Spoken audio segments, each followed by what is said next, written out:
And welcome to all our friends out there in YouTube land on that to the Rangers Got a Country Show. Miss Pat, you are ready to hit it? Go ahead. And in a minute, we're going to be on Facebook Live also. And I've got some exciting news too that we're going to be going on here. Welcome everybody to Facebook. To Rangers Got a Country Show with Eric Dempsey for the Dempsey's Resolution Fitness Hour with Eric Dempsey. Eric, how are you? Let me turn your microphone on. Turn my mic. There you go. Okay. Hey, and there I am. There we are. Okay, on that. It's still in the pre-production stage right now, but I'll just say that very soon, and I mean within weeks, not a month, within weeks, or a month, or we can pull that in a little closer if you want. We can pull that a little bit. We'll pull it in a little bit closer. We good on that? Is we are also going to be back on the radio. Yeah, radio time. Right from this studio. So we're going to be on Facebook or YouTube. We're going to be on Facebook Live out there, and we're going to be back on the radio. And I think that's going to be kind of exciting. I know Miss Pat, she's over there. She just can't stand it. She's so excited on that. Miss Pat, are you pretty excited? Yes, I am. I'll tell you what. Great. That is going to be got a lot of new things going on. It's going to be awesome. More coverage. More coverage. We've also got a Ranger Joe's Got a Country website now. Yeah. We have a Facebook page. We have a website. We have a YouTube site. We have a eBay site. Yep. We are going to be presenting some of our products that everybody has been wanting to get a hold of. We also going to be doing stuff with Dempsey's Resolution Fitness and the watch and a whole bunch of good stuff. All kinds. Eric. Thanks to this guy over here. Yeah. The Ranger. Yeah. If you need it, call a Ranger. That's what He it can is. get it done. He can get it done. Get her done. He can get her done. And stuff like that. And it's amazing. It's just there we go. And we're looking pretty good there. We check the volume and see how we're. Yeah, it's the same people on there. It's a right week. Yeah, there we go. Looking good. Gary Harmon is joined. Pastor Gary Harmon, one of my favorite people in the world. Good morning, sir. How are you? Good morning to you, sir. Hope you're having a great day. We're here to get everybody in shape and feeling good and looking good. And this is the guy to do it on that. Eric Dempsey from Dempsey's Resolution Fitness Center. Let's jump right into it here. Jump in. And by the way, the phone lines are open. 706-940-0541. 706-940-0541. You can call if you don't want to be on live. We can talk to you on the phone, and we can transfer it over. And this is really should probably be over by Miss Pat, but we'll get this worked out. But or we can answer your questions about anything. This guy over here knows a lot of stuff. This guy is not just he's a certified physical trainer, nutritionist, physical fitness expert, but he's also an academician. This is a guy who does the research, the studies. He doesn't just talk the talk. He walks the walk. But he also doesn't just walk the walk. He also talks the talk, if you will, on that. So, how eloquent, Joe. There you go. So and let me tell you something. He ceases to amaze me about things that you don't really think are one thing, and you find out that they're another. So let's jump right into that. And with our first question on here, does cardio training and weight training have to be done separately? Well, that's one of the questions you see, like in all the government guidelines and the medical guidelines. They tell you, do so many minutes of cardio a week, do so many minutes of or so many days of cardio a week, do it like 5 days a week for, 60 minutes or whatever, or 150 minutes a week minimum. And then, for a couple days, you need to do resistance training. They tell you, like, do at least 2 days of resistance training. And wait a minute, I think I'd be great at that. I do that almost every day. I don't want to do that. Yeah. I don't want to do that. I don't want to exercise. Is that resistance training? Yeah. I resist.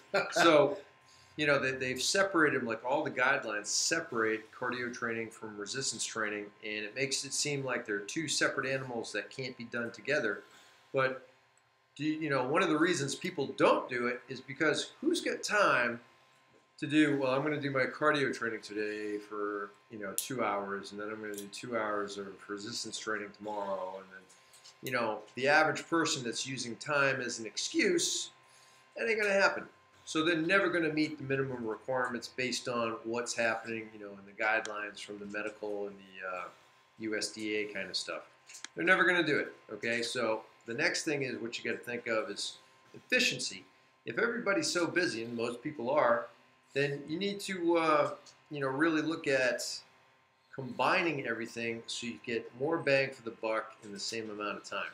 So what my training does is it combines cardio with strength training, and it depends on what your goal is.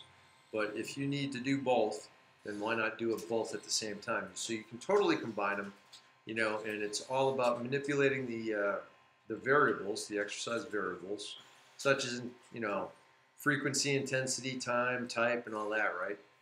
The FIT principle and the load, duration, volume, all these things. All these different variables can be manipulated. So you can do cardio. So to summarize it quickly and easily that you can remember, what do you do for cardio when you're pressed for time? You lift weights faster. Eric, it's one thing interesting that, and I think that this is something that you bring up a lot that is really kind of the core to a lot of people is that, the commitment and exercise of doing training and working with people like you and changing your diet and stuff like this. At least when you're my age, one thing that is significant is here it makes you feel better. I mean, actually, not that's psychological too, but you literally feel better. You sleep better. There's reasons for that. Yeah, there's hormonal reasons. Your bones don't hurt as much as they did. And that, I mean, if I don't care if I had, if I looked any different ever, feeling good is, feeling better and stuff.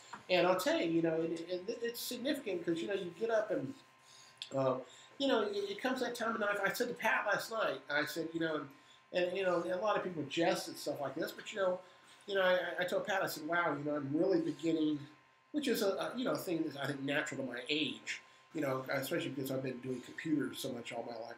Is I've got a good bit of arthritis, in my knuckles on my hands. Sure. And that was really as stupid as it sounds, that was really a surprise to me.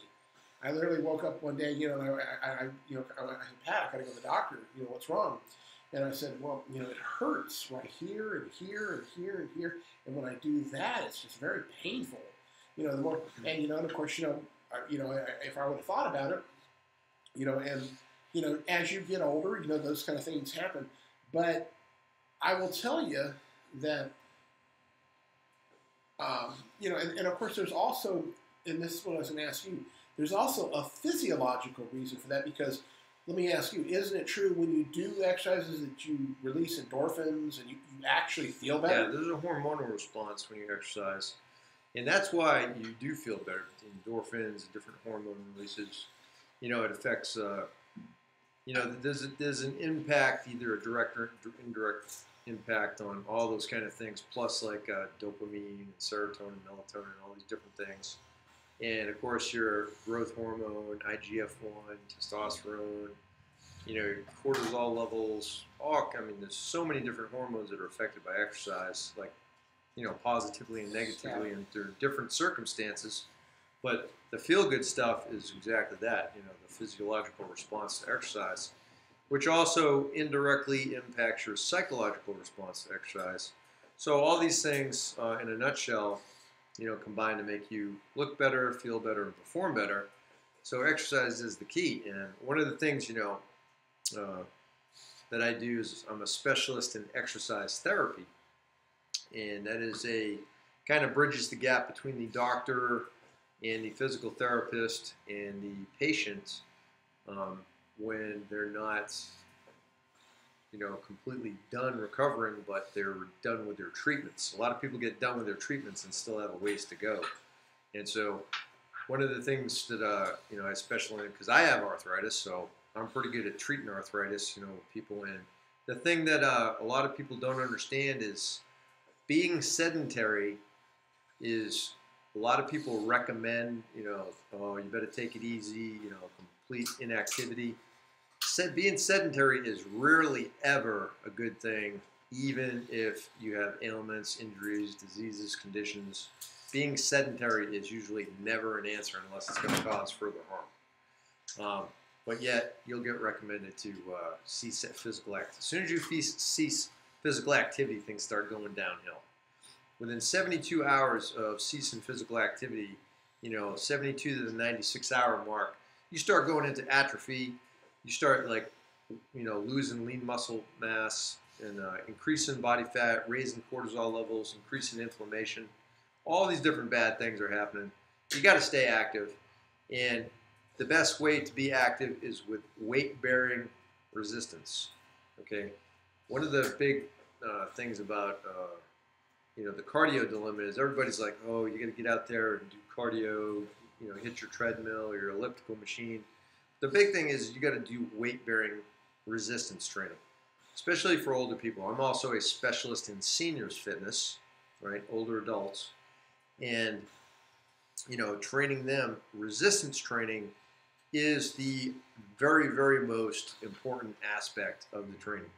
Your typical recommendations you'll get from the gurus in the medical world will say that, oh, you got to do cardio, cardiovascular. You need to go do your 30 minutes or your 150 minutes a week. But for seniors, you need to start. Welcome, Brad Miller. Jack Steele, and eat your chow. You need big food, and you need, protein, and you need weights. Okay, and that goes for everybody. Kids, adults, older adults. I don't care if you're an alien, a dog. Everybody needs more protein. Everybody needs exercise. And there's always the exception to the rule. The one person that'll explode in a fireball. If they look at a weight set, they just die. There's always an exception to the rule, but for the most part, 99% of the population needs a lot more good nutrition, which includes tons of protein, and need to lift weights or do some type of resistance-based training more than the cardio-based training, okay? Because cardio-based training is actually inflammatory. Cardio-based training, when it's done in a steady-state capacity, actually kills people, okay? You don't see the fat guy on the side of the marathon eating hot dogs, watching him run by. He doesn't die. The guy that's out in the middle of the road running on his 25th mile, he's the one that dies from, massive coronary condition, some type of sudden cardiac death syndrome, some type of, heart attack or some other related thing. It's the runner who dies during the runs, not the fat guy sitting there watching him. Okay, so keep that in mind. And if you're participating in a type of training where people die, you've got to really start doing risk management and risk assessment. If you take casualties during a physical training event or a fitness event, like a marathon or some type of extensive, long duration, steady state event, you're really going to ask yourself some questions about, is this the sport for me? But if it is, rock and roll. Just like a skydiver, right? Live by the sword, die by the sword, which is cool. If that's your thing, go do it. But if you're doing it for health reasons, then you're really going to ask yourself, are you doing the best thing for you? What do you need? And a lot of times, cardio is, traditional cardio, like, running, jogging. Jogging is the worst. So if you're going to do cardio, do it either really slow or really fast, either walking or sprinting. And if you're going to do weight training separately, make sure you're challenging yourself where you're actually putting some effort in to get that weight up. Okay, don't just lift the pink little dumbbells and think you did something, because you actually got to, exert yourself. That's the other thing that's missing in all these equations is the effort, intensity. You actually got to break a sweat. You actually got to exert yourself. Actually get tired. You got to do some work for it to do anything. Otherwise, body laughs it off. Okay, so you can do cardio and weight training together. If you're going to do them in the same time, make sure you do the weight training first, so you burn off all the glucose and your blood sugar stuff during weights. So then when you do your cardio, you have a higher potential to burn fat, as opposed to the other way around. Plus, too, your muscular contractions needs more glucose, okay, to have any kind of result from it. So do them. If you're doing them together, do the weights first. If you're gonna do them, you know, if you don't have time to do both, which one do you do? Lift the weights and just lift them faster, less rest between sets. You know, keep the momentum high, keep the weight light, crank it out. You can do a metabolic conditioning system where you're working all the muscle groups and doing cardio at the same time, creating a metabolic disturbance. And so that's it. If you're going to do them separately, you know, try to space them out by time. Do like in the military, we used to do split training, like cardio in the morning, resistance training, and hand-to-hand combat training in the afternoon. Split it up like that so you get some time in between. Make sure you're eating, hydrating, and stretching, and rock and roll with your bad self. Do whichever way suits you, but you can do them together. Lift weights faster. That's the best form of cardio that I recommend. All right? All right, that sounds interesting. And look at that, Brent Wheeler. Is there an answer? Is there an answer to a question? Is this an answer to a question? Is this an answer to a question? It is. It is. On that. Okay, how about the new blog spot on isometric training and contractions? What is that? Yeah, isometric training and isometric contractions. So, new blog post is up at dempseysresolutionfitness.blogspot.com if you want to check it out. It's all about isometrics, and basically there's 3 types of muscular contractions. You have concentric contractions where the muscle shortens. You have eccentric contractions where the muscle lengthens, right? Which is basically if you're doing an arm curl, if you flex your arm, you're contracting your bicep. If you extend your arm, right, you're contracting your tricep. So that, you know, lowering a weight down would be eccentric, curling it up would be concentric. If I pull up against a weight and it causes me to remain still and motionless where the muscle doesn't change length, now I am under an isometric contraction. Brad says blood pressure meds are making him tired. Yeah. Well, that's one of those things where you got to check with your doctor and, you know, watch your nutrition and your activity levels. And there's so many variables where that stuff could be affected, you know, by anything. If, I know I'm on blood pressure meds. I know if you get, you know, if it brings your blood pressure too low, you know, it's well, gonna anything it's too gonna- low, it's too gonna high. Make, you know, it's going to make it. You're going to feel But tired. you got to look at blood sugar. You know, you got to also look at anything that's when you're doing tired stuff. You got to look at, you know, does it have any diuretic effects? Is it causing how's your blood sugar? You got to look at all these different things that affects fatigue and stuff, and could be a lot of different things. So I would talk to your doctor about that and see what the options are for you. But the isometric contractions or something, you know, they're even talking about blood pressure. They're now researching isometric training for blood pressure treatment. So weight training and exercise in general has been shown to positively affect blood pressure. And isometric training used to be because it increased interthoracic pressure or intercostal pressure, basically the pressure in your torso inside around your organs and heart. You know, when you contract, you tighten everything up and you have air inside, it creates like a solid chunk of steel that increases your inner pressure and obviously increases your blood pressure a lot, right? So, you know, people used to be like, oh man, I'm getting, you know, all kind of warnings from my medical people that, you know, I can't do these things and I can't do exercise. But now they're finding if you have the right intensity level, you start off really easy and you start progressively building up the intensity that you can actually lower blood pressure. You can, you know, effectively work on all these different types of exercise and progressively work on lowering your blood pressure at the same time. And of course, tied in with the nutrition stuff, you know, hopefully I've had numerous people normalize their blood pressure, get off the blood pressure meds. If your blood pressure is normal under medication, you know, that's still better than it was, but that's not okay. Okay, that's not like, oh, I'm good, I just got to keep taking my pills. It means you're still really, really off, and you have to take synthetic drugs to keep you right. Okay. You know, Brad said about, you know, getting a second opinion. Brad, I'll tell you this. I'm a big, big believer in that, and simply, and, you know, not to put down one doctor or another, medical doctor or another on that is that I know Pat and I went through last year. We had a situation where she, those who know Pat has bad knees, one of her many medical problems she has, and we went, and it's it's not important who it was. But we went to two very, very well-known orthopedic doctors, 30-year plus orthopedic doctors that are nationally known experts. There's no doubt about that. There's no doubt about that.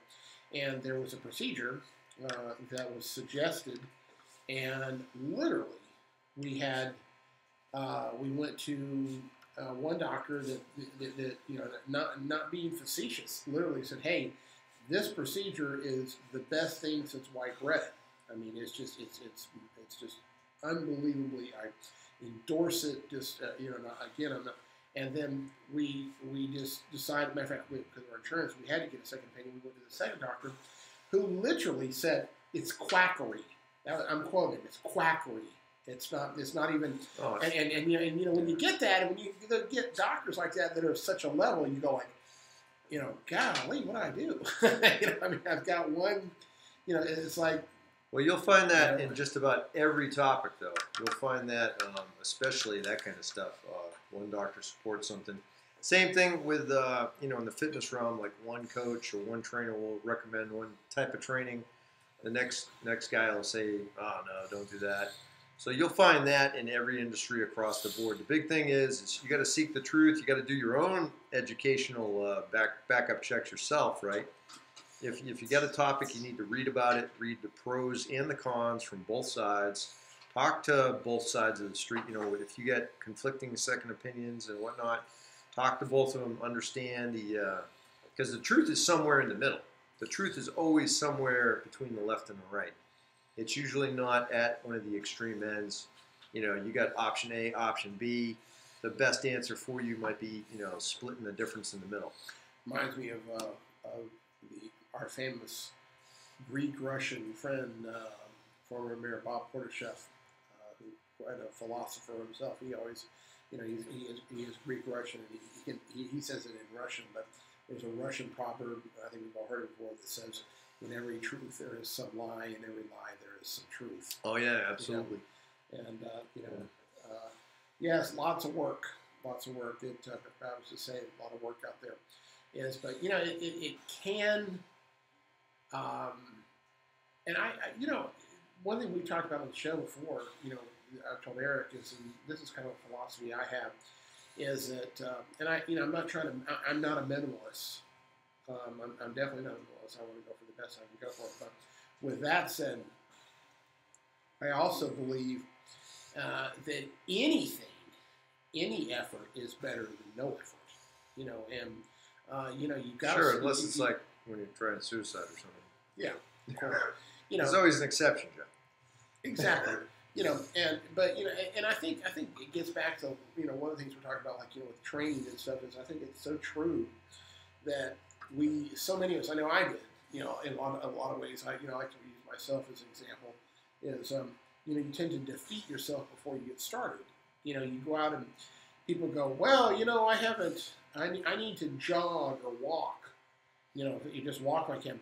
And they go, well, I'm going to go out, the very first day, they go out in 98-degree weather, and they go out and they say, well, I'm going to walk 2 miles. Yeah. And they haven't done that in 20 years. Yeah. And then what happens? They walk about 20 yards. So that's unrealistic goal setting. Yeah. And then they're going. That's that is. I think there's a lot of that. So unrealistic goal setting. That's one of the key elements of goal setting, is to set realistic, attainable, yet challenging goals. See, it has to be challenging, it has to be attainable, but it needs to be super realistic. Like, if you're on a hot day and you decide to go do something, don't do something that you haven't done in 20 years. Do something easy that you can actually attain, but will still cause you to do some work. You don't want it too easy. You don't want it too hard. You want to start off with something that you can actually do. Get some mileage under your belt, get some exertion under your belt, and feel good about it. That'll make you feel good about yourself, and you'll continue on. But the isometric contractions, the beauty of that is that you can pick stuff up at your house. You don't need a fancy weight. Hold it for 6 seconds. Pick up something that's heavy, like some people it could be a gallon of water. pick up a gallon of water and got a Pat Scout dog, and then hold that thing, hold it up in a half bicep curl, and really challenge your upper body while you keep your core tight. Take a deep breath, hold it for only like 6 seconds. No, you don't want to go a long distance with this because you are increasing your blood pressure. And of course, check with the doctor before you do any kind of crazy exercise and nutrition stuff. Always, right? That's a always a given. Always check with your doctor first. But isometric contractions, one of the 3 types of contractions, it's very effective. It's starting to be looked at for blood pressure treatment, and it's basically where you pick something up and hold it for a brief amount of time, and you contract the muscles as hard as you can. And like if you were to pick up a dumbbell, hold it halfway up, and you hold it there against the weight. Super effective at developing strength. Doesn't require a lot of time, effort, or space. All you got to do is grab something and hold it. Another good example is doing a plank on the floor or holding a push-up position. Those are isometric contractions. Where you're not moving, the muscle's still. It works great. If you want to check out the blog post on it, I go into super depth, and I actually got 100 on it at school, and that's pretty hard to do. Well, and also too, I don't want to be a dead horse, but getting back to that realistic goals, that you have to recognize. I mean, it's not a question. It's not a suggestion. You have to recognize that, and I think this is I'm going to say it because I don't think a lot of people want to say this. That if you're 55 years old, 55, 56, however you're old, that age, you're not going to be able to do the physical things you could do when you were 25. I mean, I'm sure there's exceptions to that, but generally, I think a lot of people go out and they go, "Oh, back when I was in the Army, when I was 18 and I went into basic training, I could do 150, push-ups." But that goes both ways, though. That goes both ways because what happens too is that's a realistic expectation. That's also a cop-out. Yeah, that's true. You know what I mean? Like you could just say, "Man, I'm not as young as I used to be, man. I can't do that. You want me to get up out of the chair and actually exert myself? I'm not a spring chicken anymore." So it goes both ways, and you really gotta it's common sense. Yeah, you're not gonna do what you did when you were 18, but that doesn't mean you still can't do great stuff. Remember, my client George is 64. Mm-hmm. He benches over 225. He squats over 200. He deadlifts over 400. He's 64. All right? Yeah, I guess what I'm just saying is, don't, and I mean this in a nice way from a kindred soul. Don't be stupid. I mean, if you get out there, you start getting chest pain, so you need to stop. I mean, don't and right. Go see your doctor. And on the flip side, don't let that fear of that keep you from doing anything at all. And just know when to say, hey, maybe I better slow down here and talk to my doctor. But the big thing is talk to professionals, and the one of the huge things that I've learned over the years is how to assess people and how to look at people and read people from training hundreds of them and watching them. The whole thing is not to go out and find some super hard thing to do, but what I try to tell people is the first thing they want to tell me is all the stuff that they can't do. I can't do this. I can't do that. I'm too old. I don't have time. I ain't got the money. I can't, right? So what I do is I go, hey, let's find out what you can do. What can you do? Can you stand up out of a chair? Boom, there's one exercise. Can you sit down in a chair, right? Can you pick something up off the floor? Can you do this? Can you move this way? Can you turn that way? And, when you start looking at things from a can-do perspective, you start making these big lists of all these things you can do. And then, all of a sudden, you have a different perspective. Absolutely. I can do all kinds of stuff. And Joe's going to find out shortly, in the next couple of weeks, how much stuff he can do. On that. Observations from the big gyms. Yeah. That's GYMs. Yeah. Not JIMs.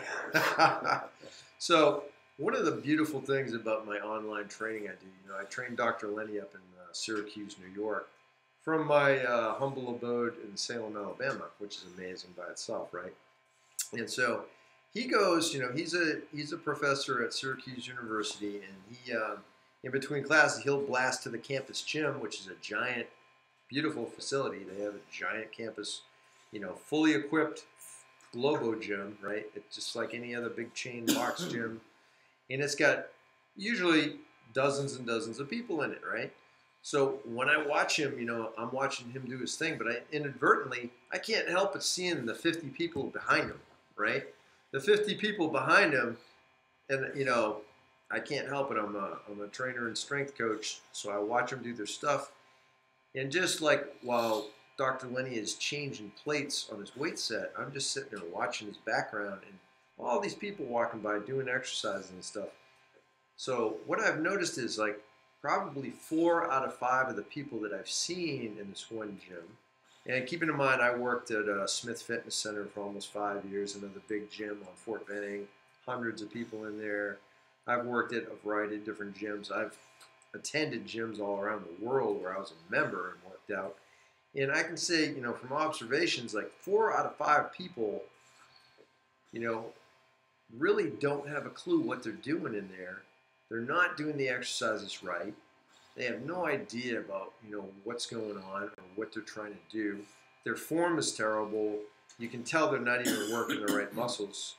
And, on top of that, their intensity level, like, watching a young lady do a set of whatever, and she puts the weight on like, 10 pounds when she could easily lift 100, right? It's just crazy, but society, part of it is the social constrictions that, you've been told, people have been told that there are certain things you're supposed to do and not do. And so girls aren't supposed to be able to lift heavy weights. Well, of course, I'm one of the biggest proponents of girls lifting heavy weights. I've gotten all kind of girls to lift gigantic weights. And, they don't look manly. They don't put on all this muscle. You're not going to look like Arnold Schwarzenegger because you know how hard it is to look like Arnold Schwarzenegger? Nobody is ever going to look like him except these other pro bodybuilders. It takes, there's this myth that, like, if you just look at a weight set, oh, man, I'm going to look like Lou Ferrigno. It's like, no, dude. I try every day. I lift weights like a mad dog and eat all the food I can eat, and I still can't even come close to looking like that. So you think you're just going to look at a weight set and, like, all of a sudden turn into a man? It's insanity, right? It's just absolute insanity. And what it does is it keeps you from achieving your goals of burning fat, building muscle, looking better, feeling better, and performing better. You need to lift weights, and you need to, really look at what's going on in the gyms. And people in the gyms are just not, they're not educated on the topic. They're trying to do stuff that they don't really know. And it's really discouraging because, it was the majority of the people that I've witnessed in these gyms just don't have a clue. And they're like, I don't need a trainer. I don't need this. I know it all. Everybody knows it all. And, as long as you don't hurt yourself, it's like they say, it's all fun and games until you poke out an eye, right? Well, it's all fun and games until you blow it, one of your discs across the room on your back. And man, so when in doubt, don't ever do any kind of exercise or any activity where you don't understand exactly what's going on, the biomechanics of it, what muscles are supposed to be working on the eccentric and concentric and isometric contractions. What's the range of motion? What's it supposed to look like? Where am I supposed to feel it? How many sets should I be doing? What kind of weight should I use? If you don't understand all those things, go find out. And if you need to, call me because that's what I do for a living. All right, I tell people that stuff. Do it. All right, do it right. Do it right. Do it right. Do it right. Be safe. That's it. Well, we're about to the end of the questions here today. Yeah. We got a lot. We've had a good talk. We're going to be doing some more stuff coming up on Tuesday, and I think I'm going to have a new perspective when we come in. Yeah, you'll be able to give some new insight on different things. I'll be going, oh! You may even be talking to God. That's it. I think so. I try to make my training spiritual for most people. I like that. I like to hear that. Well, I hope everybody's had a good one on the Rangers Got a Good Show on the MC's Resolution Fitness Hour. I want to remind everybody tomorrow at 12 o'clock we're going to be having The Watch, Recovering Crime The Watch. Chattahoochee Valley. Is going to be here with Eric Woodson. And we've got some very controversial topics. Bring your body armor. That's right, because, for those of you who haven't heard, we had 3 murders last night. Wow. 3. And, wow. And for, of course, if you want to talk to our city government, they'll say, no, we had 2 at 10:42, and then we had 1 at 1:01 a.m. the next morning, which even though that's only 2 hours and 15 minutes away, or whatever, we count that as 2 1 9 and 1 on the next. So I'll be nice. Within the last 24 hours, we've had 3 That's murders. insanity. And then there was about 5 people shot that were not killed. So, Wow. you know, and that's and of course, guess what? That comes more from the gang violence, which we apparently don't have in Columbus. So are we in Bagram, Kandahar, Aleppo, I guess Raqqa, so. I guess so. Baghdad, Yes, I guess so, because that's what it's getting like. It's getting Chicago? Like, yeah. That's one of those Middle Eastern war zones, eh? Yeah, oh no, yeah. sorry, that's On that. Well, we're rapidly, and you know, woohoo! We just went way past our record now for the year. We're up there in we've had past the record number of murders, plus we're at our record 124-hour period murder. yeah. Hi, Eric Woodson. Thanks for joining us. Thank you, Eric. Listen, did Eric just join us? Yes, 3 dead from shootings last night. Yep. Well, get your concealed carry permit. Get weapon training, and then get yourself a good firearm. Be prepared and hang out with like-minded people who want to do things like people on the watch. Absolutely. Eric, if you want to give us a quick call, 706-940-0541. You can just welcome everybody to be on the show tomorrow. And so we're going to keep Eric over here, getting you healthy and be able to take care of yourself. Eric also, for those of you who don't realize, he's also a combat, hand-to-hand combat, handgun, rifle, self-defense expert also. And he has a number of he does, and training he does, and he does this for stuff for free, but he does do this all over.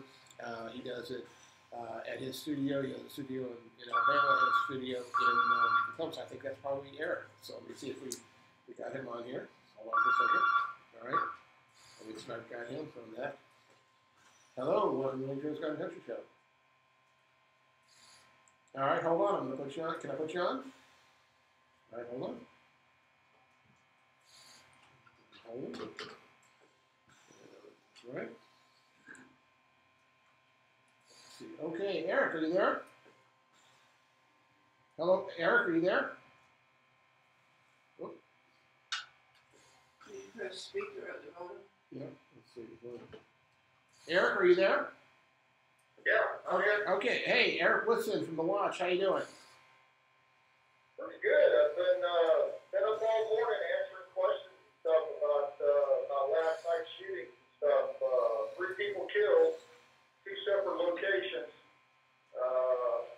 And what's interesting is, the media was about at least 3 hours behind on all the reports and stuff. And it's just amazing that there's been no comment from Columbus mayor on the activities last night. Actually, more than 3 people shot, 3 people killed, dead, and more people wounded.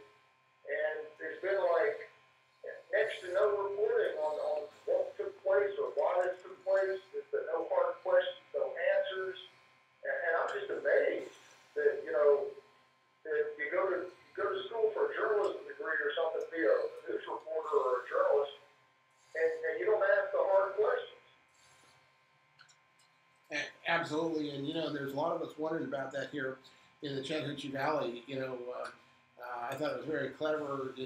I had inquired, and somebody said, no, we didn't have 3 shootings last night. We had 2 at, you said it at 10:42 and 1 at 1:01 in the morning, which is the next day. So, I came back and said, all right, we've had 3 murders in the last 24 hours.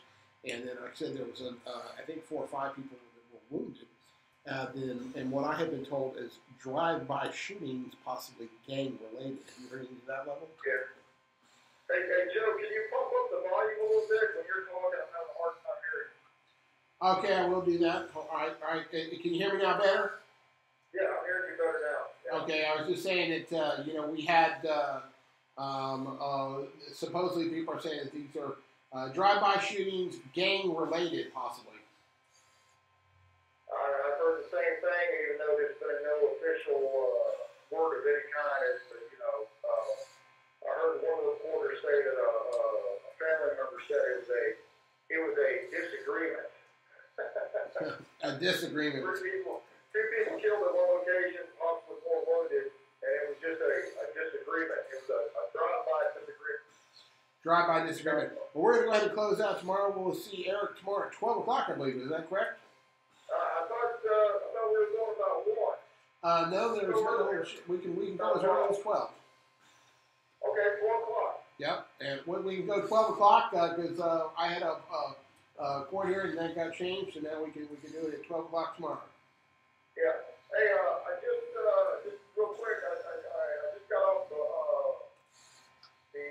phone. I just got to talk to Mr. Richard Hyatt, that columnist writer here from Later Inquirer for years. He's now writing for another publication, and really, I can't wait to tell you about some of the stuff he had to say. Well, I'm looking forward. We'll hear all about that tomorrow. I'm sure there'll be some good stuff. Hey, say hi there to Eric number 1 is being so quiet in the background. Yeah, hey man. Eric number 1, hey! Woo!